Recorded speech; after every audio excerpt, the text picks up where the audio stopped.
وبرکاتہ۔ السلام علیکم ورحمۃ اللہ وبرکاتہ۔ نحمده ونصلی علی رسولہ الکریم، اما بعد فاعوذ باللہ من الشیطان الرجیم، بسم اللہ الرحمن الرحیم، رب اشرح لی صدری ویسر لی امری واحلل عقدۃ من لسانی یفقہوا قولی۔ کتاب باب مناقب الانصار، 15واں پارہ۔ باب مناقب الانصار وقول اللہ عز وجل والذین تبوأوا الدار والایمان من قبلہم یحبون من ہاجر الیہم ولا یجدون فی صدورہم حاجۃ مما اوتوا۔ شروع کرتی ہوں اللہ کے نام سے جو بے انتہا مہربان نہایت رحم فرمانے والا ہے۔ انصار کی فضیلت کا بیان۔ اللہ سبحانہ تعالیٰ نے سورۃ حشر میں فرمایا والذین تبوأوا الدار والایمان، وہ لوگ جو پہلے سے ہی جم گئے اس گھر میں یعنی مدینہ میں مقیم تھے، رہنے والے تھے، والایمان اور ایمان میں جم گئے تھے، ایمان والے تھے، من قبلہم ان سے پہلے ہی، یعنی نبی صلی اللہ علیہ وسلم کی ہجرت سے قبل ہی۔ یحبون من ہاجر الیہم، وہ انصار محبت کرتے ہیں ان سے جو ان کی طرف ہجرت کر کے آئے ہیں۔ ولا یجدون فی صدورہم حاجۃ مما اوتوا، اور اپنے دلوں میں کسی قسم کی کوئی حاجت، ضرورت نہیں پاتے اس چیز کی جو وہ یعنی مہاجرین دیے گئے، یعنی مہاجرین کو جو کچھ ملا اس پر وہ دل تنگ نہیں ہوتے بلکہ خوش ہوتے ہیں۔ انصار کے تعارف میں ہم پڑھ چکے ہیں کہ انصار ناصر کی جمع ہے۔ اللہ سبحانہ تعالیٰ نے ان کا یہ نام رکھا۔ یہ یمن سے اصلاً آئے تھے، ازد قبیلہ سے تھے۔ ان کے دو بڑے گروہ تھے، اوس اور خزرج۔ نبی صلی اللہ علیہ وسلم کی آمد سے پہلے یہ مدینہ میں آباد تھے۔ کھیتی باڑی ان کا عام طور پر پیشہ تھا، کھجوروں کے درختوں کے باغات کے مالک تھے۔ تو آج ہم ان کے بارے میں احادیث پڑھیں گے۔ حدثنا موسى بن اسماعیل حدثنا مہدی بن میمون حدثنا غیلان بن جریر قال قلت لأنس ارأيت اسم الانصار كنتم تسمون به ام سماكم الله قال بل سمانا الله عز وجل كنا ندخل على انس فيحدثنا بمناقب الانصار ومشاهدهم ويقبل علي او على رجل من الازد فيقول فعل قومك يوم كذا وكذا كذا وكذا۔ جب میں عربی پڑھوں تو آپ کی نظر کتاب پر ہونی چاہیے، آپ کے ہاتھ میں قلم ہونا چاہیے، ہر اس لفظ پر جو میرے منہ سے نکل رہا ہو آپ کا قلم اس لفظ پر ہو، آپ کے کان پوری طرح الفاظ کو سن رہے ہوں کہ لفظ پڑھا کیسے جا رہا ہے، تاکہ آپ اس کو دوبارہ بولنے کے، پڑھنے کے، کوٹ کرنے کے قابل ہوں۔ کیونکہ یہ علم ہے، جیسے آپ قرآن کا علم حاصل کر رہے ہیں اس میں آپ پر کچھ پابندی ہے، اس لیے آپ ذرا زیادہ سنجیدہ ہیں کہ لفظ لفظ کا ترجمہ سنا جاتا ہے۔ تو اگر میں بھی اس کو میرا خیال ہے لازم کر دوں تو آپ کی توجہ بڑھ جائے گی، لیکن مجھے امید ہے کہ آپ والنٹیرلی اپنی توجہ بڑھائیں گے اور پوری سنجیدگی کے ساتھ اس وقت کو بھرپور طریقے سے استعمال کریں گے کہ اس وقت ادھر ادھر نہیں دیکھیے، کتاب کو دیکھیے، الفاظ کو دیکھیے اور یہ نوٹ کیجئے کہ لفظ بولا کیسے جا رہا ہے، اور پھر پوری ٹیکسٹ سننے کے بعد پھر جب اس کا ترجمہ بتایا جائے تو اس وقت بھی ٹیکسٹ آپ کے فوکس میں ہو، اور جب پھر اس کی وضاحت میں دوسری احادیث ہوں تو ان کو آپ جتنا بھی نوٹ کر سکیں کر لیں، کیونکہ علم کا حریص ہونا چاہیے۔ علم مال و دولت سے بڑی دولت ہے، زیادہ بڑا خزانہ ہے جو آپ کو ہمیشہ ہمیشہ کی کامیابی کی طرف لے جاتا ہے۔ کتاب کے بغیر اور قلم کے بغیر علم ادھورا ہوتا ہے۔ ہمارے حافظے بھی اتنے اچھے نہیں ہیں کیونکہ ہم نے اپنے حافظے کو استعمال کرنے کی زیادہ پریکٹس بھی نہیں کی ہوئی نا، کہ ہم صرف سن کے بات یاد رکھ سکیں۔ ہمیں کتاب کی ضرورت ہوتی ہے، لکھنے کی ضرورت ہوتی ہے، اور پھر اس کو دہرانے کی تاکہ علم پختہ ہو سکے۔ بہرحال تو حدثنا موسیٰ بن اسماعیل، امام بخاری کہتے ہیں کہ ہم سے موسیٰ ابن اسماعیل نے حدیث بیان کی۔ وہ کہتے ہیں حدثنا مہدی بن میمون، ہمیں مہدی بن میمون نے حدیث بیان کی، حدثنا غیلان بن جریر، مہدی کہتے ہیں ہم سے غیلان بن جریر نے حدیث بیان کی، قال قلت لانس، غیلان کہتے ہیں کہ میں نے انس سے کہا، ارأیت، آپ کا کیا خیال ہے، آپ کیا سمجھتے ہیں، اسم الانصاری، نام انصار کے بارے میں، کنتم تسمون بہ، تم یہ نام رکھتے تھے، ام سماکم اللہ، یعنی تم نے خود یہ نام رکھا اپنا یا اللہ نے تمہارا یہ نام رکھا؟ قال، تو انس نے جواب دیا، کہا، بلکہ سمان اللہ عز وجل، ہمارا نام اللہ عز وجل نے رکھا ہے۔ کتنی بڑی سعادت کی بات ہے۔ کننا ندخل علی انس، ہم انس پر داخل ہوتے تھے، نہیں ہم انس کے پاس جاتے تھے۔ یہ کون کہہ رہا ہے؟ غیلان کہتے ہیں کہ ہم انس کی مجلس میں حاضر ہوتے تھے، ان کے پاس جا کر بیٹھتے تھے۔ اللہ کے رسول صلی اللہ علیہ وسلم کے صحابی تھے، اور وہ صحابی تھے جنہیں 10 سال آپ کے قریب ترین رہنے کا موقع ملا تھا، تو ہم ان سے جا کر بہت کچھ سیکھتے تھے۔ فَيُحَدِّثُنَا، تو وہ ہمیں بیان کرتے، ہم سے ذکر کرتے، بِمَنَاقِبِ الْأَنصار، انصار کے فضائل کے بارے میں، وَمَشَاهِدِهِمْ، اور ان کے واقعات یا ان کی جنگی کاروائیوں کے بارے میں کہ انہوں نے مختلف مواقع پر کیا کیا کارنامے کیے۔ وَيُقْبِلُ عَلَيَّ، اور وہ میری طرف متوجہ ہوتے۔ اقبل یقبل، اقبال باب افعال سے معنی کیا ہے؟ متوجہ ہونا، اور یقبلو کا معنی کیا ہوتا ہے؟ قبول کرنا، ٹھیک ہے۔ وَيُقْبِلُ عَلَيَّ او عَلَى رَجُلٍ مِّنَ الْأَزْدِ، یا ازد میں سے ایک شخص پر، یعنی میری طرف متوجہ ہوتے یا ایک اور شخص کی طرف متوجہ ہوتے۔ فَيَقُولُ، تو کہا کرتے تھے، فَعَلَ قَوْمُكَ يَوْمَ كَذَا وَكَذَا، کیا تمہاری قوم نے اس دن، یعنی کسی خاص واقعے کی طرف ذکر کر کے کہتے، تمہاری قوم نے یعنی انصار نے یہ کارنامہ کیا، یوم کذا و کذا، فلاں اور فلاں دن، کذا و کذا، فلاں اور فلاں دن، یعنی تاریخ بیان کرتے اور واقعات کا ذکر کرتے، کیونکہ انہیں بہت سے واقعات یاد تھے۔ بہت کم عمری میں یہ نبی صلی اللہ علیہ وسلم کی صحبت میں آئے تھے، تو حضرت عائشہ رضی اللہ تعالی عنہا کی طرح یہ بھی بہت پریویلیجڈ تھے کہ انہیں قریب ترین رہ کر بہت کچھ سیکھنے کا اور آپ کے ساتھ بہت سے مقامات، غزوات میں شریک ہونے کا موقع ملا تھا۔ اب وہ کون سے مشاہد تھے؟ مناقب کے بارے میں تو کل ہم پڑھ چکے، کافی آگے بھی دیکھیں گے، لیکن وہ مشاہد کون سے تھے، وہ جنگیں کون سی تھیں، جو واقعات کون سے تھے کہ جن کا ذکر حضرت انس نے کیا؟ تو انس بن مالک کی ایک حدیث صحیح مسلم میں آتی ہے، وہ کہتے ہیں کہ احد کے دن رسول اللہ صلی اللہ علیہ وسلم انصاریوں کے 7 اور قریش کے 2 آدمیوں، سعد بن ابی وقاص اور طلحہ بن عبید اللہ، یہ دونوں عشرہ مبشرہ میں سے ہیں، یاد رکھیے یہ دونوں صحابی۔ عشرہ مبشرہ کون ہوتے ہیں؟ جن کو دنیا میں جنت کی بشارت دی گئی تھی، تو یہ مہاجرین میں سے تھے دونوں۔ ان دونوں کے ساتھ لشکر سے الگ کر کے تنہا کر دیے گئے، یعنی نبی صلی اللہ علیہ وسلم سارے لشکر سے الگ کر دیے گئے، اور آپ کے ساتھ 7 انصاری اور 2 مہاجر بھی تھے، باقی سب لوگ چلے گئے۔ بس یہ یعنی 7 اور 2 9 اور 10 میں رسول اللہ صلی اللہ علیہ وسلم اور یہ اکیلے رہ گئے۔ تو جب انہوں نے آپ کو گھیر لیا، کنہوں نے؟ دشمنوں نے، تو آپ نے فرمایا ان کو ہم سے کون ہٹائے گا؟ یعنی یہ کیا ہو گیا ہے، یہ انہوں نے تو ہمیں گھیر لیا ہے، ان کو ہم سے کون ہٹائے گا؟ کیونکہ ان کا ارادہ کیا تھا کہ نعوذ باللہ نبی صلی اللہ علیہ وسلم کو شہید کر دیں۔ کتنا سخت وقت تھا یہ۔ فرمایا ان کو ہم سے کون ہٹائے گا، اس کے لیے جنت ہے، یا فرمایا وہ جنت میں میرا رفیق ہے، یعنی میرے ساتھ رہے گا۔ تو انصار میں سے ایک شخص آگے بڑھا یہاں تک کہ وہ شہید ہو گیا۔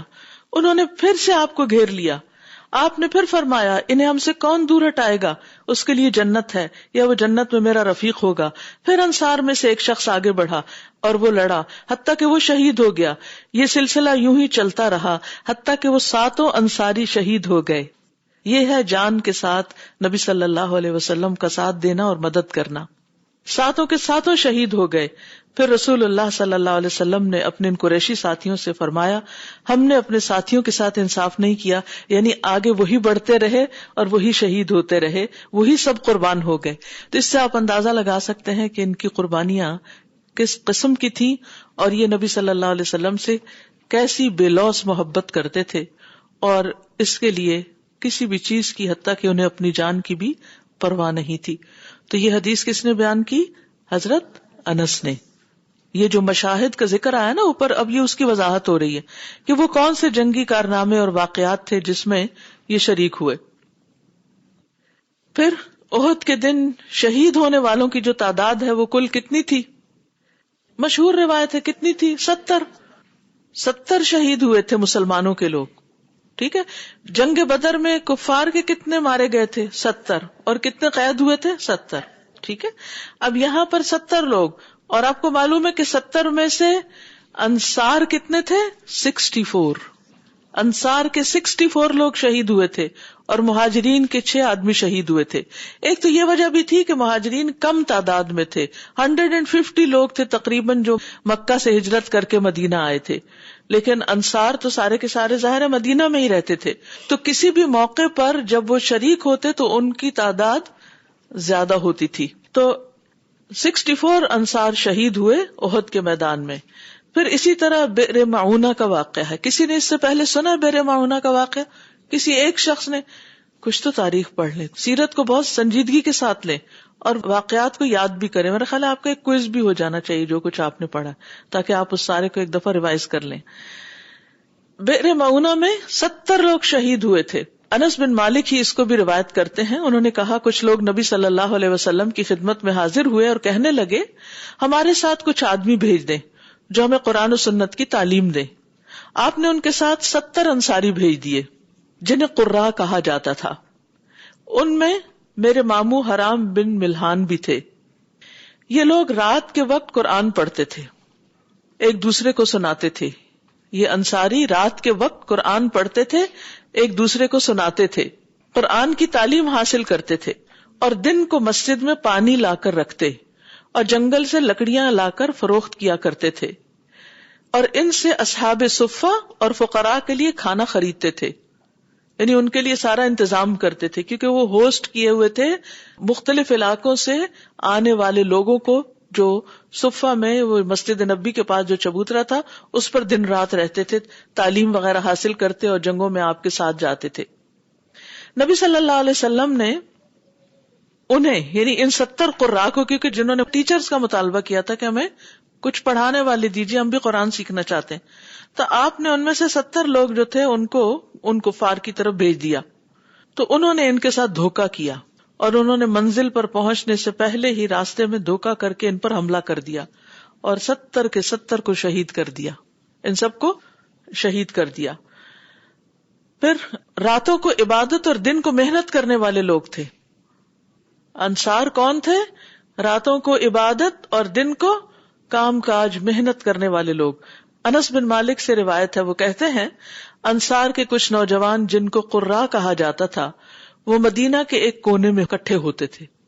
ان کے گھر والے یہ خیال کرتے کہ وہ مسجد میں ہیں، مسجد والے سمجھتے کہ وہ گھروں میں ہیں، اور وہ کہاں ہوتے تھے؟ ایک اور جگہ بیٹھے ہوتے تھے. تو وہ رات کو نماز پڑھتے، یہاں تک کہ جب صبح قریب ہو جاتی وہ ایندھن اکٹھا کرتے اور میٹھا پانی بھر کے لاتے، پھر اس کو رسول اللہ صلی اللہ علیہ وسلم کے حجرات کے دروازوں پر رکھتے، یعنی ازواج مطہرات کے دروازوں پر پانی لا کے بھر کے رکھتے. تو آپ نے ان سب کو بئر معونہ کی طرف بھیجا، پھر ان کو شہید کر دیا گیا. تو پھر آپ نے ان قاتلین کے خلاف کئی دنوں بد دعا کی تھی، وہ جو قنوت نازلہ تھی. یہ اس موقع پر آپ صلی اللہ علیہ وسلم پڑھتے تھے کیونکہ انہوں نے بہت ظلم کیا تھا. اور یہ عام لوگ نہیں تھے، یہ یعنی قرآن کے طالب علم اور قرآن کے معلم تھے، اور اسی وجہ سے ان کو ان کے ساتھ بھیجا جا رہا تھا. تو اب آپ دیکھیے 70 احد میں شہید ہو گئے، 70 یہاں شہید ہو گئے. تو مدینہ کے گھرانوں میں سے 140 گھر یتیم ہو گئے. یہ کوئی معمولی قربانیاں نہیں ہے. تو آپ خود سوچئے کہ کسی بھی بستی میں، کسی بھی علاقے میں اگر 2 4 5 لوگ بھی 5 گھروں میں سے کوئی مارے جائیں تو اس کا حال کیا ہو جاتا ہے، اور وہاں کے لوگوں پر کیسا ڈپریشن ہو سکتا ہے. اور کیسا غم ہو سکتا ہے، کیسا دکھ ہو سکتا ہے. لیکن اس کے باوجود میں دیکھتی ہوں کہ اہل مدینہ کی ہمتوں میں کمی نہیں آئی. ہر موقع پر حاضر ہیں، ہر موقع پر حاضر ہیں. وہ بیٹھ کر اپنے ذاتی غموں پہ روتے دھوتے نہیں رہتے تھے. آج ہمارے پاس صرف ایک ہی غم ہے، اور وہ اپنی ذات کا یا اپنے بچوں کا یا اپنے خاندان کا، اور بس. اس سے آگے دنیا میں مسلمانوں پہ کیا بیت رہی ہے، ہمارا انجام کیا ہوگا، نان مسلمز کا انجام کیا ہوگا، کس پہ کیا بیتے گی، ہمیں اس کا کوئی غم نہیں. ٹھیک ہے، اگر ہم کچھ کر نہیں سکتے تو کم از کم ان کی فکر تو کریں نا، اپنی ذات کے خول سے باہر تو نکلیں. اور وہی لوگ امن سے رہ سکتے ہیں جو دوسروں کی فکر کریں. جو اپنے غم لے کے بیٹھے رہتے ہیں ڈپریشن میں وہی جاتے ہیں. جب آپ کو دوسروں کی فکر لگ جاتی تو آپ اس گڑھے سے باہر نکل آتے ہیں، کیونکہ آپ نکل کے باہر دیکھنے لگتے ہیں نا کہ اتنے سارے لوگوں کے ساتھ کیا ہو رہا ہے. تو وہ جو آپ کے اوپر کیفیت ہوتی ہے نا کہ ہے میں بیچاری، وہ پھر نہیں بیچارے رہتے. آپ بیچارے صرف اس وقت تک ہوتے ہیں جب آپ صرف اپنے بارے میں سوچ رہے ہوتے ہیں. اور جو اللہ سے سودا کر لے اور اللہ کی خاطر کچھ کرے، پھر آپ خود سوچ سکتے ہیں کہ ان کے ایمان اور ان کے جذبوں کا حال کیا ہوگا. اگلی حدیث ہے، حدثني عبید بن اسماعیل حدثنا ابو اسامۃ عن ہشام عن ابیہ عن عائشہ رضی اللہ عنہا قالت كان يوم بعاث يوما قدمه الله لرسوله صلی اللہ علیہ وسلم فقدم رسول الله صلی اللہ علیہ وسلم وقد افترق ملأهم وقتلت ثرواتهم وجرحوا فقدمه الله لرسوله صلی اللہ علیہ وسلم فی دخولهم فی الاسلام. امام بخاری کہتے ہیں کہ ہم سے عبید بن اسماعیل القرشی الحباری ابو محمد الکوفی نے حدیث بیان کی، اور یہ بھی کہا جاتا ہے کہ ان کا نام عبداللہ تھا اور عبید لقب تھا، تو دونوں طرح سے ان کا نام لیا جاتا ہے. یہ کہتے ہیں کہ ہم سے ابو اسامہ نے بیان کیا، انہوں نے ہشام سے، اور ہشام نے اپنے باپ، ہشام کے باپ کون تھے؟ عروہ، اور انہوں نے حضرت عائشہ سے، وہ کیا لگتی تھی؟ خالہ، رضی اللہ عنہا قالت کان یوم بعاث یوما قدمہ اللہ لرسولہ صلی اللہ علیہ وسلم. تھا بعاث کا دن. بعاث کے بارے میں دو آراء ہیں، ایک یہ کہ یہ ایک قلعے کا نام تھا، فورٹ، اور یہ بھی کہا جاتا ہے کہ یہ بنو قریظہ کے پاس مدینہ سے 2 میل کے فاصلے پر کوئی کھیت تھا، علاقہ تھا، کوئی جگہ تھی. اس جگہ پر ایک بہت بڑی جنگ ہوئی تھی اوس اور خزرج کے درمیان. یعنی یہ جو انصار تھے اسلام لانے سے پہلے، ان کے درمیان آپس میں بہت بڑی جنگ ہوئی تھی جس میں بہت سارے لوگ مارے گئے تھے. تو کہتی ہیں کانا یوم بعاثا، یہ بعاث کا دن جو تھا، یعنی اس میں جو جنگ ہوئی، یومن ایسا دن تھا، قدمہ آگے لائے اس کو، پہلے مقرر کیا اس کو، اللہ تعالی نے، لرسولہ اپنے رسول کے لیے، صلی اللہ علیہ وسلم، رسول صلی اللہ علیہ وسلم کے لیے. یعنی اللہ سبحانہ تعالی نے ایک خاص حکمت اور مصلحت کے تحت بعاث کا دن مقرر کیا تھا، مقدر کیا تھا اہل مدینہ کے لیے. یعنی وہ جنگ اللہ کے اذن سے ہوئی تھی. حکمت کیا تھی کہ اس میں ان کے جو بڑے بڑے سردار تھے نا، وہ ختم ہو گئے تھے. ان سرداروں میں سے ہم دیکھتے ہیں کہ اوس کے رئیس جو تھے وہ حدیر تھے، یہ اسید بن حزیر کے باپ تھے، یہ سردار تھے ان کے. اور خزرج کے رئیس جو تھے وہ عمرو بن نعمان بیازی تھے. یہ دونوں مارے گئے اس جنگ میں، اور اس کے علاوہ بھی اور بڑے بڑے لوگ. اب اس کے بعد پہلے خزرج کو فتح ہوئی اس جنگ میں، پھر اوس کو حزیر نے مضبوط کیا تو پھر ان کو فتح ہوئی. پر حاصل کچھ نہ ہوا، مال گیا، جانیں گئی، سردار گئے، اور سخت افراتفری کا عالم تھا جس سے اہل مدینہ بہت تنگ تھے. تو انہوں نے آپ صلی اللہ علیہ وسلم کی آمد سے پہلے پھر عبداللہ بن ابی کو اپنا بادشاہ مقرر کرنے کی تیاریاں شروع کر دی. اسی دوران پھر بیعت عقبہ اولا اور ثانیہ ہو گئی، اور نبی صلی اللہ علیہ وسلم کے آنے کا سلسلہ ہو گیا. حکمت کیا تھی، مصلحت کیا تھی؟ اللہ اس کو پہلے ہی لے آیا ان پر. وہ یہ تھی کہ جس طرح مکہ میں نبی صلی اللہ علیہ وسلم کی جب دعوت پھیلی تھی تو سب سے زیادہ مخالفت کس نے کی تھی؟ سرداروں نے. تو اللہ سبحانہ تعالیٰ نے نبی صلی اللہ علیہ وسلم کی آمد سے تقریباً 5 سال پہلے یہ بواس کی جنگ ہوئی اور اس میں ان کے سرداروں کو ختم کر دیا. اب کیا ہوا، اہل مدینہ کے اندر ایک ایکسپٹنس کا لیول بڑھ گیا. لہٰذا جب نبی صلی اللہ علیہ وسلم مدینہ تشریف لے گئے تو اہل مدینہ نے جلدی اسلام قبول کر لیا، کیونکہ وہ کسی ایسے لیڈر کی تلاش میں تھے. اب یعنی بالکل ماحول تیار تھا کہ کوئی آئے اور ان کو راہ دکھائے. تو جب انہیں وہ چیز مل گئی تو پھر وہ اپنی جان مال کے ساتھ اس کے پیروکار بن گئے. تو کہتے ہیں لفظ دیکھیے، کان یوم بعث یوما قدمہ اللہ لرسولہ صلی اللہ علیہ وسلم. یہ وہ دن تھا جو اللہ تعالیٰ نے اپنے پیغمبر کے لیے پہلے سے مقرر کیا تھا. فقدم رسول اللہ صلی اللہ علیہ وسلم، تو رسول اللہ صلی اللہ علیہ وسلم تشریف لائے. وقد افترق ملؤہم یا ملؤہم، تو ان کا حال یہ تھا کہ ان کے سرداروں میں پھوٹ پڑی ہوئی تھی. وقتلت سراواتہم، اور ان کے بڑے بڑے سردار مارے گئے تھے. وجرحوا، اور کچھ مجروح تھے، یعنی ان کو زخم لگے ہوئے تھے. فقدمہ اللہ لرسولہ صلی اللہ علیہ وسلم فی دخولہم فی الاسلام، تو اللہ نے اس کو پہلے سے کر دیا اپنے رسول صلی اللہ علیہ وسلم کے لیے ان کے اسلام میں داخل ہونے کا سبب. تو یہ ایک بڑی وجہ بن گئی تھی ان کے اسلام میں داخل ہونے کی، کیونکہ ان کے حالات ہی بہت خراب تھے، کوئی ان کے پاس ڈائریکشن ہی نہیں تھی.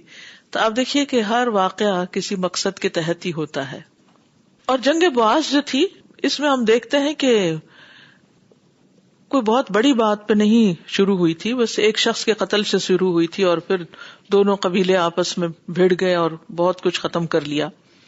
اور یہ اوس اور خزرج کے درمیان پہلے بھی بہت لڑائیاں ہوئی تھی، اور لیکن یہ آخری معرکہ تھا جو آپ کی مدینہ آمد سے 5 سال پہلے پیش آیا تھا، اور بہت ہی خونی معرکہ تھا. اور اس وجہ سے ان کے درمیان آپس میں عداوت، بغض، دشمنیاں پیدا ہو گئی تھی. اور یہ بھی کہا جاتا ہے کہ آپ کی آمد سے یہ 2 ماہ پہلے ہوئی تھی. بہرحال اللہ عالم، دونوں روایات ملتی ہیں، اور کئی روایات میں آتا ہے کہ 40 دن پہلے یہ اس کی تیاری کرنا شروع ہوئے تھے. اس کا سبب یہ ہوا تھا کہ ان نرموں کے اصولوں میں سے تھا کہ حلیف کے بدلے میں اصیل کو قتل نہیں کیا جائے گا. حلیف کون ہوتا ہے؟ اپنے قبیلے کا نہیں، وہ جس سے حلف اٹھایا ہو دوستی پر کہ ہمارا جینا مرنا ساتھ ہوگا. تم پہ کوئی مشکل آئی تو ہم ساتھ دیں گے، ہم پہ آئی تو تم ساتھ دینا. تو وہ قبیلے میں سے تو نہیں ہوتے تھے مگر وہ اسی طرح ہو جاتے تھے جیسے کوئی قبیلے. اور اصیل کون ہوتا تھا؟ جو کسی قبیلے کا اصل آدمی ہوتا تھا، حسب نسب کے اعتبار سے ان کے ساتھ ہوتا تھا. تو ہوا یہ کہ اوس کے ایک آدمی نے خزرج کے ایک حلیف کو قتل کر دیا. اور ان کے حلیف عام طور پر یہ ہوتے تھے جو یہود ہوتے تھے نا مدینہ میں رہنے والے، بنو قینقاع، بنو نذیر اور بنو قریظہ. تو اب انہوں نے ارادہ کیا کہ وہ اسے قید کر لیں، لیکن انہوں نے انکار کر دیا. تو اس وجہ سے ان کے درمیان جنگ بھڑک اٹھی، اور اس میں دونوں طرف کے سردار جو تھے وہ مارے گئے. اور پھر یہاں سے عبداللہ بن ابی بن سلول کا لوگوں کو خیال آیا کہ اس کو سردار بنا لیا جائے. اور پھر وہ چونکہ سردار تھا اور اس کو یہ محسوس ہوتا تھا کہ نبی صلی اللہ علیہ وسلم کے آنے کی وجہ سے میری سرداری چلی گئی، میری بادشاہت چلی گئی، تو اس نے آپ کو کبھی ایکسپٹ نہیں کیا تھا. وہ بظاہر مسلمان ہو گیا تھا لیکن حقیقت میں وہ منافق تھا، اور اس جیسے جو اور لوگ تھے وہ بھی پھر اس کے ساتھ مل گئے تھے. پھر اسی طرح انصار کی بچیاں جو تھیں وہ ایک عید کے موقع پر جنگ بعث کے اشعار پڑھ رہی تھی. حضرت عائشہ کہتی ہیں کہ ابو بکر رضی اللہ عنہ میرے پاس تشریف لائے جبکہ میرے پاس انصار کی 2 بچیاں تھیں، اور انصار نے جو اشعار جنگ بعث میں ایک دوسرے کے مقابلے میں کہے تھے وہ انہیں گا رہی تھی. وہ کوئی پروفیشنل گانے والیاں نہیں تھی. ابو بکر نے دیکھ کر کہا کیا رسول اللہ صلی اللہ علیہ وسلم کے گھر میں شیطان کی آواز بلند ہو رہی ہے، کیونکہ وہ دف بھی بجا رہی تھی. اور یہ عید کے دن ہوا تھا. نبی صلی اللہ علیہ وسلم لیٹے ہوئے تھے چادر اوڑھ کر دوسری طرف منہ کر کے. تو آپ نے فرمایا کہ ابو بکر ہر قوم کے لیے ایک عید کا دن ہے اور یہ ہماری عید ہے، یعنی ان بچیوں کو چھوڑ دو، اگر آج کے دن کچھ انٹرٹینمنٹ کر رہی ہیں تو کر لیں. کیونکہ آپ صلی اللہ علیہ وسلم عمر اور موقع اور حالات کے اعتبار سے لوگوں کے لیے دین کی حدود میں رہ کر وسعتیں پیش کیا کرتے تھے، اور یہی ہمارے دین کی خوبصورتی ہے. اگلی حدیث ہے حدثنا ابو الولید، اور یہ ہے ابو الولید الطیالسی ہشام ابن عبد الملک.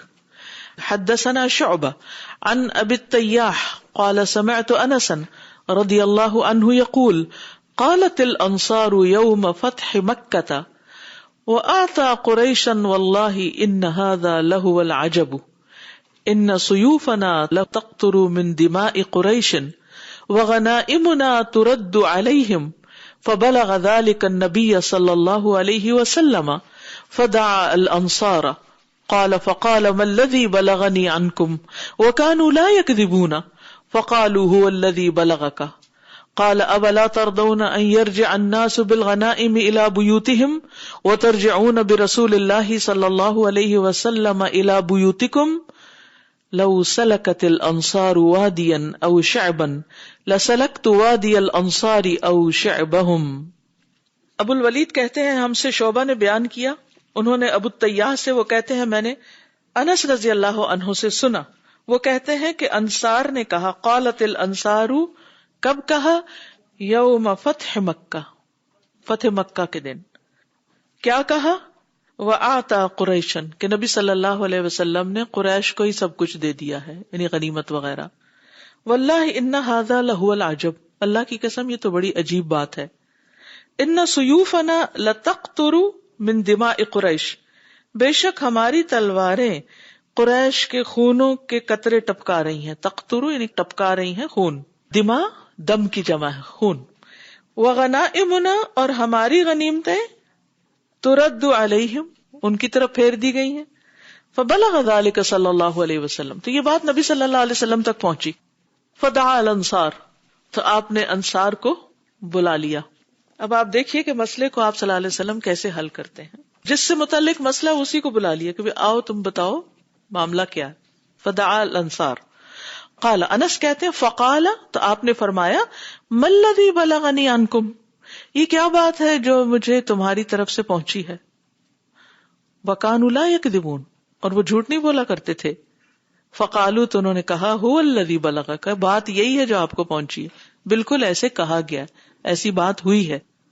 قال اولا ترضون، تو آپ نے فرمایا کہ تم اس بات پہ راضی نہیں، ان یرجع الناس بالغنائم، کہ لوگ غنیمتوں کے مال لے کے لوٹے، الی بیوتہم، اپنے گھروں کی طرف، گائے بکریاں لے کے، وترجعون برسول اللہ صلی اللہ علیہ وسلم الی بیوتکم، اور تم اپنے گھروں میں رسول اللہ صلی اللہ علیہ وسلم کو لے کر جاؤ. لو سلکت الانصار وادیا، اگر انصار کسی وادی میں چلیں، سلکہ کا مطلب ہوتا ہے چلیں، گھسیں، او شعبا، یا کسی گھاٹی میں گھسیں، لسلکت وادی الانصاری، تو میں انصار کی وادی میں چلوں گا، او شعبہم، یا انہی کی گھاٹی میں چلوں گا. اگر وہ گھاٹی میں بھی گھس جائیں، لوگ بڑے رستے سے جا رہے ہیں، میں ان کے رستے پہ نہیں چلوں گا، میں انصار کا ساتھی ہوں، انصار کے ساتھ چلوں گا. اب آپ پریشان ہو رہے ہوں گے کہ اتنی قربانیاں کرنے والے صرف مال کو دیکھ کے پھسل گئے اور انہوں نے یہ بات کہہ دی. تو حقیقت یہ ہے کہ یہ سب نے نہیں کہی تھی، اور ان کے بڑے سمجھدار لوگوں نے نہیں کی تھی، ان کے چند چھوٹے نوجوانوں نے کہی تھی. کیونکہ ہر قوم کے اندر ایسے لوگ ہوتے ہیں جو ناسمجھ بھی ہوتے ہیں، ٹھیک ہے نا. اب آپ دیکھیے کہ وہ دور پار کوئی شخص کہیں کچھ کر دے تو سارا الہدا بدنام ہو جاتا ہے. جی الہدا کے لوگ ایسے ہیں. کیا واقعی ایسے؟ نہیں. وہ کوئی ایک آدھ ہوتا ہے جو اس طرح کرتا ہے، پھر وہ جس قوم سے ہوتا ہے نا، وہ ساری قوم کا نام آ جاتا ہے، جس خاندان سے، قبیلے سے، گھر سے، وہ سب بیچ میں دھر لیے جاتے ہیں. تو حقیقت میں پہلے ہی تھوڑی سی بتا دوں کہ وہ سب نہیں تھے، وہ قربانیاں کرنے والے تھے، بس کچھ لوگوں کے دل میں خیال. اور ویسے بھی آپ دیکھیے کہ آپ اتنی قربانیاں کریں اور جب کچھ دینے کا وقت آئے تو وہ کسی اور کو دے دیا جائے، تو اپنے آپ کو رکھ کے دیکھیں آپ کے دل کا حال کیا ہوگا. اور اس وقت شیطان کیسے آتا ہے، اور شیطان تو وسوسے ڈالتا ہی ہے. خیال تو دل میں آ ہی جاتا ہے کہ اچھا مجھے نہیں پوچھا، یہ قدرتی سی بات ہے. لیکن آپ کسی مصلحت کے ساتھ ان کو کچھ دے رہے تھے، جن کو بھی دے رہے تھے. کہ وہ مکہ والے جو تھے نا، وہ نئے نئے کچھ مسلمان ہوئے تھے، کب؟ فتح مکہ کے موقع پر. پھر وہ جب غزوہ حنین میں وہاں سے ساتھ مل گئے تھے، اور ابھی وہ 4 دن ہوئے تھے، 4 دن سے مراد لٹرل 4 دن ہوئے تو ان کو مسلمان ہوئے، اور وہ کچے پکے تھے، اور ان کو کچھ دیا جانا چاہیے تھا تالیف قلب کے لیے. یا ہارے تھے نا، مغلوب ہو گئے تھے، لیکن اسلام بھی قبول کر لیا. آپ کیا چاہتے تھے؟ کہ مسلمانوں کو فائدہ پہنچے، اسلام مضبوط ہو، ان لوگوں کا پورا پورا تعاون حاصل ہو جائے. تو انصار تو اپنے ہی ہیں. جیسے بعض اوقات ایسا ہوتا ہے نا کہ آپ اپنے بچوں کو کہتے ہیں تم ادھر بیٹھو، سب پہلے مہمانوں کو دو، ان کو دو، ان کو دو، سب کو سرو کرو. اور اپنے لیے بعض اوقات کچھ بھی نہیں بچتا تو پھر بھی انسان خوش ہوتا ہے. تو یہاں بھی نبی صلی اللہ علیہ وسلم نے، آپ کو معلوم ہوگا کہ غزوہ حنین کے موقع پر بھی صفوان کو اتنی بکریاں دی کہ وہ واپس اپنی قوم کی طرف گیا. وہ سردار تھا نا صفوان، وہ امیہ کا بیٹا تھا. حالانکہ امیہ بن خلف نے کیا کیا مصائب ڈھائے تھے مسلمانوں پر، لیکن آپ نے پھر بھی دل بڑا کر کے دشمنوں کا دل اس طرح جیتا. وہ واپس گیا، کہنے لگا محمد الرسول اللہ پر ایمان لے آؤ. وہ اس طرح خرچ کرتے ہیں، اس طرح دیتے ہیں کہ ان کو فقر کا ڈر نہیں ہوتا، غریب ہونے کا ڈر نہیں ہوتا. وہ سب کچھ دے دیتے ہیں، وہ بڑے کھلے دل کے ہیں. آپ کیوں دے رہے تھے؟ یہ نہیں کہ آپ چونکہ وہاں پیدا ہوئے تھے مکہ میں تو مکہ والوں سے اس بنا پر آپ کو پیار تھا یا آپ ان کی سائیڈ لے رہے تھے. ہرگز نہیں. کسی مصلحت کے تحت. تو بعض اوقات ایسا ہوتا ہے کہ کوئی لیڈر کسی مصلحت کے تحت کسی شخص کو خاص توجہ دے رہا ہوتا ہے، اس لیے نہیں کہ وہ ضروری طور پر بہت عزیز ہو، لیکن وہ دین کے فائدے میں کچھ بڑا کام کر سکتا ہے. یہ اس شخص کو امپورٹنس چاہیے. جو لوگ اللہ کے لیے کام کرتے ہوتے ہیں نا، تو وہ انہیں ہر لمحے کوئی موٹیویشن یا امپورٹنس نہیں چاہیے ہوتی. وہ ان چیزوں سے اوپر اٹھ جاتے ہیں، بے نیاز ہو جاتے ہیں. ان کو ہر وقت دھکا نہیں لگانا پڑتا، وہ سیلف موٹیویٹڈ ہوتے ہیں. تو اس لیے آپ کو ان پر اعتماد تھا کہ ان کی خیر ہے، ان کو دو جو ابھی ابھی مسلمان ہوئے. بہرحال اب بات تو ہو گئی ایک، اور اس سے یہ بھی پتہ چلتا ہے کہ انسان تو انسان ہے، اور کبھی وہ کمزور بھی پڑ جاتا ہے، اور کبھی شیطان کے وسوسے میں بھی آ جاتا ہے. کبھی کوئی ایسا خیال بھی دل میں آ جاتا ہے کہ یہ فیورٹزم ہو رہا ہے یا ہم سے ناانصافی ہو رہی ہے، سارا کام ہم کرتے ہیں اور کریڈٹ کسی اور کو مل جاتا ہے. تو یہ بڑی انسانی ہیومن نیچر ہے، ایسی خیال آ جاتے ہیں. لیکن عام طور پر جب ہمارے ہاں کب ایسی بات اور کسی سے پوچھا جائے تم نے کہا، تو وہ آگے سے آئیں بائیں کرنے لگتا ہے، یہ جھوٹ بول دیتا ہے یا کہتا ہے نہیں بات یوں نہیں، اپنے آپ کو ڈیفینڈ کرنا شروع کر دیتا ہے. انصار کی سچائی آپ دیکھیں، وہ کیا کہتے ہیں، ہاں بات تو ایسے ہی ہوئی ہے، یہ تو ہوا ہے، یہ کہا گیا ہے وہاں. اس کی تھوڑی سی تفصیل مزید ہے. حضرت انس کی روایت کہتے ہیں کہ جب جنگ حنین ہوئی تو حوازن اور غطفان اور دوسرے لوگ اپنے بچوں اور مویشیوں کو لے کر آئے، اور رسول اللہ صلی اللہ علیہ وسلم کے ساتھ اس دن 10,000 ساتھی تھے. اذ اعجبتکم کثرتکم، یوم حنین میں بہت بڑی تعداد تھی نا. اور وہ لوگ بھی آپ کے ساتھ تھے جنہیں فتح مکہ کے موقع پر غلام بنانے کی بجائے آزاد رکھا گیا تھا. یعنی وہ مسلمان ہو گئے تھے لیکن ان کو قید نہیں کیا گیا تھا. اور یہ آپ کو چھوڑ کر پیچھے بھاگ گئے حتیٰ کہ آپ اکیلے رہ گئے. کہتے ہیں آپ نے اس دن مہاجرین کے بعد انصار کو 2 دفعہ پکارا. آپ نے اس دن 2 آوازیں لگائیں اور ان دونوں کے درمیان کسی تیسری چیز کو نہیں ملایا، یعنی کوئی تیسرا اعلان نہیں تھا. آپ دائیں جانب متوجہ ہوئے اور آواز دی، اے جماعت انصار. انہوں نے کہا لبیک اے اللہ کے رسول، خوش ہو جائیں ہم آپ کے ساتھ ہیں. پھر بائیں طرف متوجہ ہوئے اور فرمایا اے جماعت انصار. انہوں نے کہا لبیک اے اللہ کے رسول، خوش ہو جائیں ہم آپ کے ساتھ ہیں. کیونکہ وہ حنین میں بھی جب حوازن کے قبیلے نے تیر اندازی کی تھی نا، تو وہ بہت گڑبڑ ہو گئی تھی. تو جیسے احد کے موقع پر ہوئی تھی نا، تو کچھ اسی سے ملتا جلتا سما تھا. تو آپ نے انصاریوں کو بلایا کہ کدھر جا رہے ہو. احد میں بھی آپ نے پکارا تھا نا کہ تم جب جا رہے تھے اور استسعدون ولا تلوون والرسول يدعوکم، اور رسول تمہیں پکار رہے تھے. یہاں بھی پکار رہے ہیں. آپ اس وقت سفید خچر پر سوار تھے. آپ نیچے اترے اور فرمایا میں اللہ کا بندہ اور اس کا رسول ہوں. چنانچہ مشرک شکست کھا گئے اور رسول اللہ صلی اللہ علیہ وسلم نے غنیمت کے بہت سے اموال حاصل کیے. تو آپ نے انہیں ہجرت کرنے والوں، فتح مکہ کے موقع پر آزاد رکھے جانے والوں پر تقسیم کر دیا، اور انصار کو کچھ نہ دیا. یعنی دونوں کو دیا، کچھ تو نئے مسلمز کو دیا اور کچھ مہاجرین کو بھی دے دیا. اس پر انصار نے کہا جب سختی اور شدت کا موقع ہو تو ہمیں بلایا جاتا ہے اور غنیمتیں دوسروں کو دی جاتی ہیں. بات آپ تک پہنچ گئی. آپ نے انہیں ایک صاحبان میں جمع کیا اور فرمایا انصار کی جماعت، اور اسی وقت پوچھا تھا کیا تم میں کوئی اور تو نہیں، میں صرف انصار سے بات کرنا چاہتا ہوں. تو انہوں نے کہا بھانجا ہے ایک. تو کہا وہ بھی آپ ہی میں سے ہے، تو صرف آپ سے بات کی. آپ نے فرمایا وہ کیا بات ہے جو مجھے تمہارے بارے میں پہنچی؟ تو وہ چپ رہے. آپ نے فرمایا انصار کی جماعت، کیا تم اس پر راضی نہ ہوگے کہ لوگ دنیا لے کر جائیں اور تم محمد صلی اللہ علیہ وسلم کو اپنی جماعت میں شامل کر کے اپنے ساتھ گھروں کو لے جاؤ؟ انہوں نے کہا کیوں نہیں اللہ کے رسول، ہم اس پہ راضی ہیں. کہتے ہیں آپ نے فرمایا لوگ اگر ایک وادی میں چلے اور انصار ایک گھاٹی میں، تو میں انصار کی گھاٹی اختیار کروں گا، یعنی تنگ راستہ. ہشام نے کہا میں نے پوچھا ابو حمزہ جو حضرت انس کی کنیت ہے، آپ اس کے عینی شاہد تھے؟ نہیں یہ سب واقعہ آپ کے سامنے ہوا؟ انہوں نے کہا میں اس سے غائب کہاں ہو سکتا تھا، یعنی میں تو ہر جگہ حضور صلی اللہ علیہ وسلم کے ساتھ ہی رہا کرتا تھا. تو یہ روایت جو تھی یہ صحیح مسلم کی تھی. مسند احمد کی روایت میں تھوڑے سے الفاظ کے فرق میں بات مزید واضح ہو جائے گی. ابو سعید خدری کہتے ہیں کہ ایک مرتبہ نبی صلی اللہ علیہ وسلم نے قریش اور دیگر قبائل عرب میں کچھ چیزیں تقسیم کی. انصار کے حصے میں اس میں سے کچھ بھی نہ آیا. یہ چیز ان کے ذہن میں آئی اور کثرت سے یہ باتیں ہونے لگی، حتیٰ کہ کہنے والے نے یہ بھی کہہ دیا کہ نبی صلی اللہ علیہ وسلم اپنی قوم سے جا ملیں. یہ سن کر سعد بن عبادہ آپ کے پاس ہے اور عرض کیا یا رسول اللہ صلی اللہ علیہ وسلم، انصار کا یہ قبیلہ آپ کے متعلق اپنے ذہن میں بوجھ کا شکار ہے کہ آپ نے اس مال غنیمت میں کیا طریقہ اختیار فرمایا. آپ نے اسے اپنی قوم میں تقسیم کر دیا اور قبائل عرب کو بڑے بڑے عطیات دیے اور انصار کا اس میں سے کچھ بھی حصہ نہ ہوا. آپ نے پوچھا اے سعد اس معاملے میں تم کس طرف ہو؟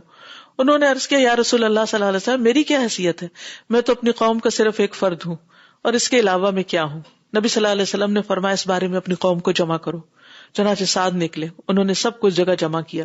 کہتے ہیں کچھ مہاجرین بھی آئے، سعد نے انہیں بھی جانے دیا، چنانچہ وہ اندر چلے گئے. کچھ دیگر مہاجرین آئے، انہوں نے روک دیا. جب سب جمع ہو گئے تو سعد آپ کے پاس سے عرض کیا کہ انصار جمع ہو گئے.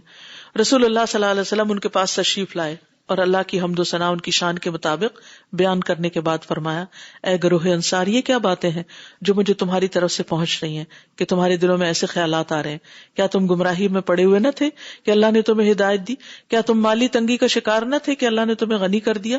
کیا تم ایک دوسرے کے دشمن نہ تھے کہ اللہ نے تمہارے دلوں میں ایک دوسرے کی محبت ڈالی؟ انہوں نے کہا کہ اللہ اور اس کے رسول کا احسان اور مہربانی ہے. پھر نبی صلی اللہ علیہ وسلم نے فرمایا انصار تم میری بات کا جواب کیوں نہیں دیتے؟ انہوں نے کہا اللہ کے رسول ہم آپ کو کیا جواب دیں، اللہ اور اس کا رسول کا بڑا فضل اور احسان ہے. آپ صلی اللہ علیہ وسلم نے فرمایا اللہ کی قسم اگر تم چاہو تو یہ کہہ سکتے ہو اور تم اس میں سچے ہوگے کہ آپ ہمارے پاس اس حال میں آئے تھے کہ آپ جھٹلائے گئے تھے، یعنی آپ کی قوم نے جھٹلا دیا تھا، ہم نے آپ کی تصدیق کی. آپ بے یار و مددگار آئے تھے، ہم نے آپ کی مدد کی. آپ کو نکال دیا گیا تھا تو ہم نے آپ کو جگہ دی. آپ عائل ہو کر ہمارے پاس آئے، ہم نے آپ کو غنی کیا. اے گروہ انصار، کیا تم نے دنیا کے حقیر مال کے بارے میں اپنے دلوں میں ناراضگی محسوس کی ہے جس مال کے ذریعے سے میں نے ان لوگوں کی تالیف قلبی کی ہے تاکہ وہ مسلمان ہو جائیں اور میں نے تمہیں تمہارے اسلام کے سپرد کر دیا؟ اے گروہ انصار، کیا تم اس بات پر خوش نہیں کہ لوگ گائے اور بکریاں لے جائیں اور تم اللہ کے رسول کو اپنے گھروں میں لے جاؤ؟ اس ذات کی قسم جس کے ہاتھ میں محمد صلی اللہ علیہ وسلم کی جان ہے، اگر ہجرت نہ ہوتی تو میں انصاری کا ایک فرد ہوتا. اگر لوگ ایک راستے پر چل رہے ہو اور تم دوسرے راستے پر چل رہے ہو تو میں انصار کے راستے کو اختیار کروں گا. اے اللہ انصار پر، انصار کے بیٹوں پر، انصار کے پوتوں پر رحم فرما. اس پر وہ سب رونے لگے حتیٰ کہ ان کی داڑیاں ان کے آنسوں سے تر ہو گئیں. وہ کہنے لگے ہم رسول اللہ صلی اللہ علیہ وسلم پر اپنے حصے اور تقسیم کے اعتبار سے راضی ہیں. اس کے بعد نبی صلی اللہ علیہ وسلم واپس چلے گئے اور ہم بھی منتشر ہو گئے. حضرت انس کی ایک اور روایت ہے صحیح بخاری میں، اور اس میں کچھ تفصیل یوں آتی ہے کہ جب اللہ نے اپنے رسول صلی اللہ علیہ وسلم کو حوازن یعنی جو قبیلہ تھا جس کے خلاف جنگ ہوئی تھی ان کے اموال بطور انعام عطا فرمائے تو انصار کے کچھ لوگوں کو رنج ہوا کیونکہ نبی صلی اللہ علیہ وسلم نے کچھ لوگوں کو 100 اونٹ دینا شروع کر دیے. انصار نے کہا اللہ رسول اللہ صلی اللہ علیہ وسلم کو معاف فرمائے، آپ قریش کو دے رہے ہیں اور ہمیں نظر انداز کر دیا، حالانکہ ابھی ہماری تلواروں سے ان کا خون ٹپک رہا ہے. انس نے فرمایا رسول اللہ صلی اللہ علیہ وسلم کو ان کی گفتگو بیان کی گئی تو آپ نے انصار کی طرف پیغام بھیج کر چمڑے کے خیمے میں انہیں جمع کیا. آپ نے ان کے ہمراہ کسی اور کو نہ بلایا. جب سب لوگ جمع ہو گئے تو آپ کھڑے ہوئے اور فرمایا تمہاری جو بات مجھے معلوم ہوئی ہے کیا وہ صحیح ہے؟ انصار کے جو سمجھدار لوگ تھے انہوں نے عرض کیا اللہ کے رسول جو ہمارے معزز لوگ اور سردار ہیں انہوں نے تو کوئی ایسی بات نہیں کی، البتہ ہمارے کچھ نوجوانوں نے کہا ہے، ناسمجھ بچوں نے کہا ہے کہ اللہ رسول اللہ صلی اللہ علیہ وسلم کی مغفرت کرے، آپ قریش کو دے رہے ہیں اور ہمیں چھوڑ رہے ہیں، حالانکہ ابھی ہماری تلواروں سے ان کا خون ٹپک رہا ہے. اس پر نبی صلی اللہ علیہ وسلم نے فرمایا بلا شبہ میں ایسے لوگوں کو دیتا ہوں جو ابھی نئے نئے اسلام میں داخل ہوئے ہیں. اب یہاں سے بخاری کی اس وضاحت میں یہ بات پتہ چل گئی کہ آپ نے ایسے ہی نہیں دے دیا تھا مال، بلکہ اس لیے دیا تھا کہ وہ نئے نئے اسلام میں آئے تھے. اس طرح ان کی دلجوئی کرنا میرا مقصد تھا. کیا تم اس بات پر راضی نہیں کہ لوگ تو مال و دولت لے کر اپنے گھروں کو جائیں اور تم اللہ کے نبی کو اپنے گھروں میں لے کر جاؤ؟ اللہ کی قسم جو چیز تم اپنے ساتھ لے جاؤ گے وہ اس سے بہت بہتر ہے جو وہ لے جا رہے ہیں. انصار نے کہا اللہ کے رسول ہم اس پر خوش ہیں.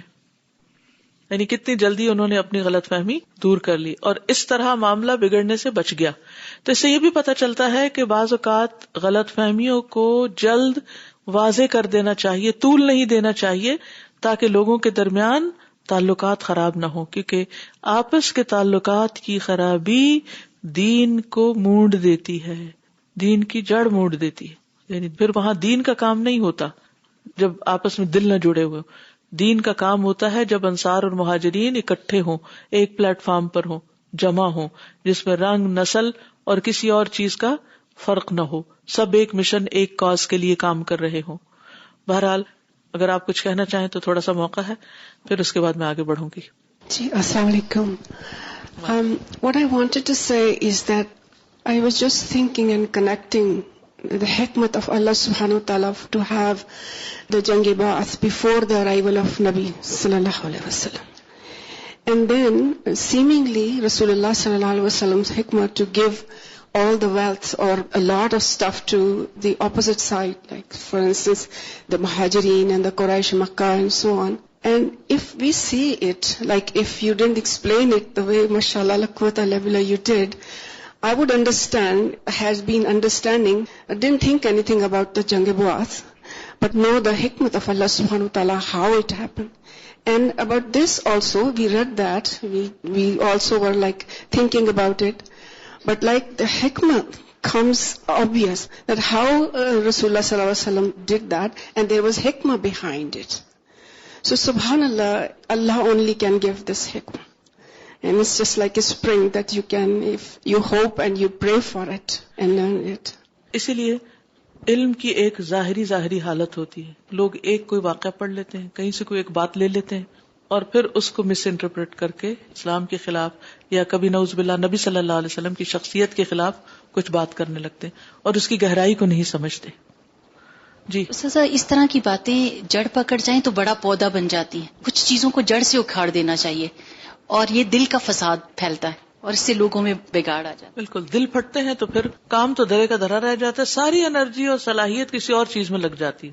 استاذہ میں سوچ رہی تھی کہ اگر لیڈر جو ہے اگر حکمت کے ساتھ اپنائیت کے ساتھ کسی معاملے کو حل کر دے اس طرح سے تو پھر بات آگے تک نہیں جاتی ہے. میں اس کو کنیکٹ کر رہی تھی کہ جیسے ہمارے پاس نئے اسٹوڈینٹس آتے ہیں یہاں پر الہدا میں, اگر ہم ان کو اتنی اپنائیت, محبت, عزت اور سہارا دیں تو پھر وہ بالکل بہت اچھی طرح سے آگے بڑھتے ہیں. اسی طرح اگر کوئی کام کرنے آتا ہے دین کا, نئے والنٹیئرز ہوتے ہیں جی, تو اب کیا ہوتا ہے, وہ جو نئے آتے ہیں وہ ذرا ڈرے جھجکے ہوتے ہیں, ان کو ایک سپورٹ چاہیے ہوتی ہے, تالیف قلب چاہیے ہوتی ہے, اپنائیت چاہیے, تو ان کو اپنے اندر جذب کرنا پڑتا ہے. اور جو پہلے لوگ ہوتے ہیں وہ ایک دوسرے کی کافی انڈرسٹینڈنگ رکھے ہوئے ہوتے ہیں, لیکن افسوس یہ کہ بعض اوقات نئے آنے والوں کو وارملی ویلکم نہیں کیا جاتا, جس کا نقصان کیا ہوتا ہے کہ پھر وہ پلٹ جاتے ہیں. اور اس طرح دین کا کام, اللہ کا کام جو ایک زیادہ بہتر طریقے سے ہم کر سکتے ہیں وہ نہیں کر پاتے. السلام علیکم سازا. میں شیئر کرنا چاہوں گی کہ بار بار جب آپ صلی اللہ علیہ وسلم نے جب بھی جو بھی مال غنیمت حاصل ہوتا تھا جنگ میں, وہ اپوزٹ لائک قریش کو یا مہاجرین کو دے دیتے تھے. بار بار نہیں, صرف اس موقع پر. اس موقع پر بار بار سے مراد یہ نہیں کہ ساری جنگوں, وہاں تو پوری تقسیم تھی. آپ کو معلوم ہوگا سورۃ الانفال میں جنگ بدر کے موقع پر جو غنیمت حاصل ہوئی تھی اس کے بعد پورا قانون دے دیا گیا تھا. اوکے, تو اس میں بس یہ بات مجھے بہت اچھی لگی کہ جیسے ہی آپ صلی اللہ علیہ وسلم فوری مسئلے کو حل کرنے کے لیے انصار کو بلا لیتے تھے, کھلا دل تھا ان کا کہ فوراً اس چیز کو ایکسیپٹ کر لیتے تھے کہ ہمارے لیے زیادہ امپورٹنٹ دنیا کا مال نہیں ہے, ہمارے لیے سب سے زیادہ قیمتی چیز آپ صلی اللہ علیہ وسلم ہے. اور ہمارے لیے یہ سبق ہے, اگر ہمیں دنیا میں کوئی چیز ہو کہ جس کے ہم حقدار ہوں اور ہمیں کہہ دے یہ آپ کو نہیں ملے گا, ہم کسی اور کو دیتے ہیں, تو ہم فوراً کہتے ہیں یہ شخص ہمارے حق میں فیصلہ اچھا نہیں کرا, ہم پھر دوبارہ اس شخص کے پاس نہیں جاتے یا ہم اس کے اوپر ٹرسٹ نہیں کرتے ہیں. لیکن اس لحاظ سے ان کا انصار کی ایک بہت اچھی کوالٹی بھی سامنے آتی ہے, ان کی سچائی سامنے آ رہی ہے نا. جی السلام علیکم استاد. میں یہ سوچی تھی کہ انہوں نے آپ صلی اللہ علیہ وسلم کی ذات کو پریفرنس دی اور مال کے اوپر. آج ہمارے پاس آپ صلی اللہ علیہ وسلم موجود نہیں ہے, آپ کی تعلیمات ہیں, یہ سیشنز ہو رہے ہیں, ہم سارے کام چھوڑ کر اس کو پریفرنس کیوں نہیں دیتے؟ تو مجھے بس اپنا لگتا ہے کہ we should completely full time اپنا اس پہ دیں اس وقت. کیونکہ حکمت آ نہیں سکتی جب تک نبی صلی اللہ علیہ وسلم کی شخصیت کو, آپ کے فیصلوں کو, آپ کے طریقوں کو ان ڈیپتھ نہیں پڑھا جاتا, معاملہ کرنا نہیں آتا پھر ہمیں. سازا میں سوچ رہی تھی کہ کتنی ان کے درمیان میں جنگیں ہوئی ہیں اور بعض کا موقع آخری ان کے اندر ہوا. اتنے بڑے بڑے ڈفرینسز زندگیوں میں ہونے کے بعد اللہ سبحانہ تعالیٰ نے جب ان کو انصار کہہ دیا تو یہ اپنے مشن میں, گول میں اتنے کلیئر ہو گئے کہ انہوں نے اسلام کی مدد, نبی صلی اللہ علیہ وسلم کی مدد کو سب سے پرائرٹی پہ رکھا اور اس چیز کو جو اندر سے جو ہر ایک کو بودر کرتی ہے، کوئی انسان تھے ہماری طرح، وہ پیچھے چلی گئی. تو مقصد کلیئر ہو تو بہت ساری چیزیں آپ کو محسوس بھی نہیں ہوتی، چاہے وہ ہو رہی ہو زندگی میں. فَأَلَّفَ بَيْنَ قُلُوبِكُمْ فَأَصْبَحْتُمْ بِنِعْمَتِهِ إِخْوَانًا. السلام علیکم. وعلیکم السلام. 2 چیزوں میں سوچ رہی تھی. 1, جو ہمارے پیچھے کے لوگ ہوتے ہیں, like people you know from before, your friends, often you're very frank with them and it's easy to push that relationship aside when you know there's something else in the way کہ چلو جو پیچھے رہو پتہ ہے اس کو سرو کرنا ہے, right? But اگر آپ دیکھیں the way the Prophet صلی اللہ علیہ وسلم, the way he handled the situation, کہ یہ نہیں کہا کہ اچھا تمہیں پتہ ہے کہ تم انصار ہو بس چپ. No, he reminded them کہ ہماری ہسٹری کیا ہے, ہمارے پیچھے میں آپس میں کتنا کچھ ہوا ہے, we have a stable relationship, there was no ill feeling. He did it in a way that was like موئدہ, like heartwarming, کہ ان کو سمجھایا کہ تمہیں پتہ ہے کہ ہمارے بیچ میں everything is good, now we have to work together for them.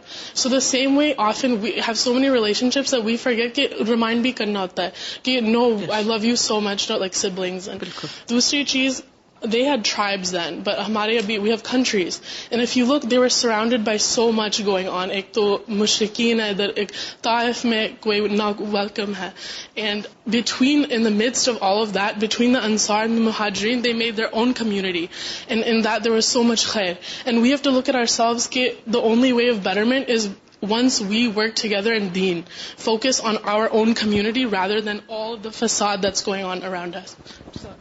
جی السلام علیکم. جیسے میں سب کا سن رہی تھی, میں اس کو ریلیٹ کر رہی تھی کہ اگر ہماری زندگی میں بھی جیسے بعاث سے جب ہوئی تو سارے حالات اللہ تعالیٰ نے سازگار کر دی, اب ہماری زندگی میں بھی آج اگر کوئی مشکل معاملہ آتا ہے تو ہم یہی سمجھیں کہ اس کے آگے اللہ تعالیٰ کی بہت بڑی حکمت ہے. میرا خیال ہے اس سے بہت سارے معاملات جو ہے نا ہم سالو کر سکتے ہیں اور بڑی اچھے طریقے سے ان کو ہینڈل کر سکتے ہیں. اگر انسان یہ سوچے نا کہ every thing is for a reason, اور صبر سے انتظار کرے اور اس معاملے کی حقیقت کو سمجھنے کی کوشش کرے, تو بہت سے شیطانی شر سے بچ سکتا ہے انسان. آگے چلتے